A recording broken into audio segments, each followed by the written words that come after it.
दया धर्म का मूल है, पाप मूल अभिमान। तुलसी दया न छाड़ी, जब घटघट में प्राण। तुलसीदास जी महाराज कहते हैं कि दया धर्म का मूल है, अर्थात जिसमें दया है वो, देखिए, एक धर्म पथ पर चलने वाले व्यक्ति में सदैव एक लक्षण तो दिखेगा ही दिखेगा, उसमें दया का कभी अभाव नहीं होगा। और वर्तमान में ठंडी के दिन शुरू है और बेचारे जो पशु पक्षी होते हैं वो तो बेचारे ऐसी योनि में कि कुछ कह भी नहीं सकते। हम मानव योनि में तो हम एक समय पर भीख मांग कर भी कुछ पा सकते हैं, परंतु वो बेचारे।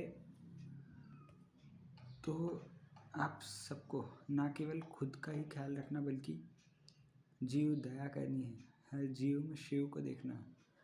और ना केवल चिड़िया कुत्ते बिल्ली बल्कि गौ माता का भी ख्याल रखो, गौ मैया की भी सेवा करो, पक्षियों को दाने डालना शुरू करो। बेचारे पक्षी भूखे पेट मरने नहीं चाहिए।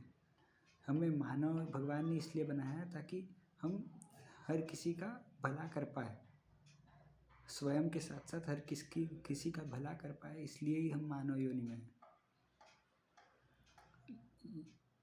या तो आप सबको जीव दया करनी है, जीव में ही शिव को देखना है, हर जीव में। गौ माता की भी सेवा करनी है, पशु पक्षियों की भी सेवा करनी है। और हाँ, सेवा किसी स्वार्थ की भावना से मत करना, निस्वार्थ भाव से। सेवा हमारा परम धर्म है, इसमें कदापि कोई पुण्य उण्य का स्वार्थ मत लाना बीच में, क्योंकि जब आप निस्वार्थ भाव से सेवा करते हो तो भगवान प्रसन्न होते हैं।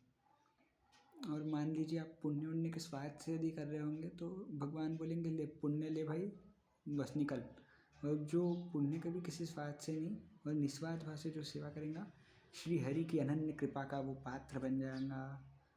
तो इसलिए आप सभी भक्तों से प्रार्थना है हाथ जोड़ करके कि स्वयं के साथ साथ हर किसी का भला कीजिए, हर किसी पर दया कीजिए। जय सिया राम, जय बागेश्वर धाम, सन्यासी बाबा की जय।